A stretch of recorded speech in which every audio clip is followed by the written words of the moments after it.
Identical twins develop from a single fertilized egg that splits in two, making them genetically identical. In studies with identical twins, it was found that twins raised together deliberately made life choices contradicting each other, accounting for separate personalities.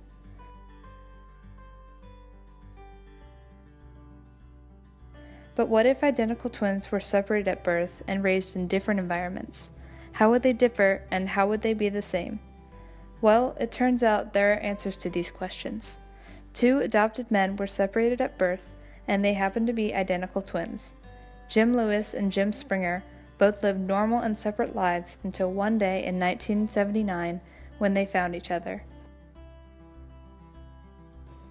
In studies done by Minnesota University, it was found that the 2 twins, although raised separately, made very similar life choices and had similar personalities.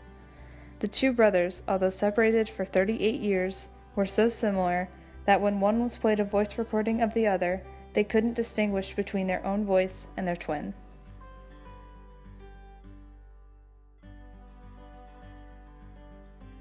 Fraternal twins develop from separate fertilized eggs. They share a fetal environment, but genetically are no more similar than ordinary brothers and sisters. Shared genes can translate into shared experiences. A person whose fraternal twin has Alzheimer's disease has a 30% increased risk of getting the disease. If genes influence traits such as emotional instability, might they also influence the social effects of such traits? To find out, divorce rates among 1,500 middle-aged twins were studied. They found if your fraternal twin gets a divorce, the likelihood of you also getting a divorce increases by 1.6%. This study proves fraternal twins share social effects, yet fraternal twins raised together often make different decisions and life choices. To further look into the differences between nature versus nurture, we need to look at adoption. In adoption, there are 2 groups: biological parents and siblings, and adoptive parents and siblings. Adoptive children tend to act more like their genetic relatives than environmental relatives.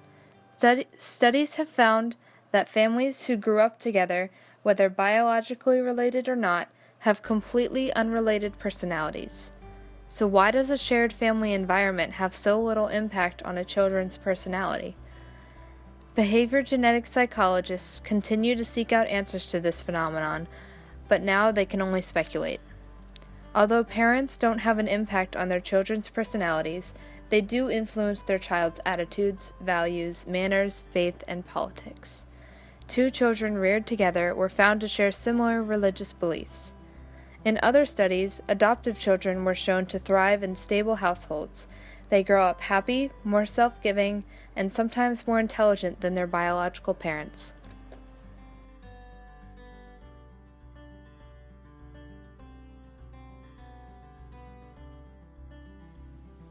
Who you are is more than just your genes. The environment shapes how you act in ways we don't even realize. In the popular argument, nature versus nurture, it is debated as to whether genes or your environment have a larger effect on how we behave. The general consensus is that each have equal effect on our development, like 2 hands clapping. Our genes respond to our environment to help us survive and develop behavior. For example, an African butterfly has a temperature-controlled genetic switch that causes it to turn from green in the summer to brown in the fall. In humans, genes can code for a neurotransmitter involved in depression. But by itself, the gene doesn't cause depression. It needs to interact with the environment. This shows that nature and nurture work together, and although some people share genes, a difference in their environments can seriously impact their behavior.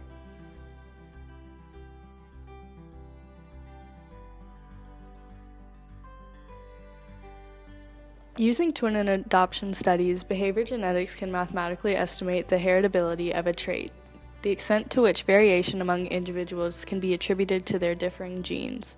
Genetic influence explains 50% of the observed variation among people. We can never say what percent of an individual's personality or intelligence is inherited. Heritability instead refers to the extent to which differences among people are attributable to genes. Even this conclusion must be qualified because heritability can vary from study to study.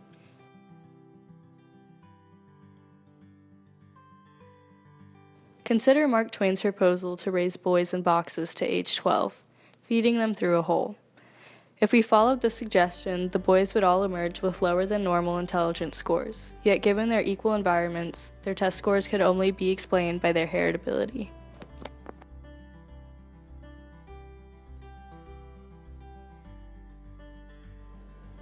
In nature, some species survive and some don't. This is due to a process called natural selection.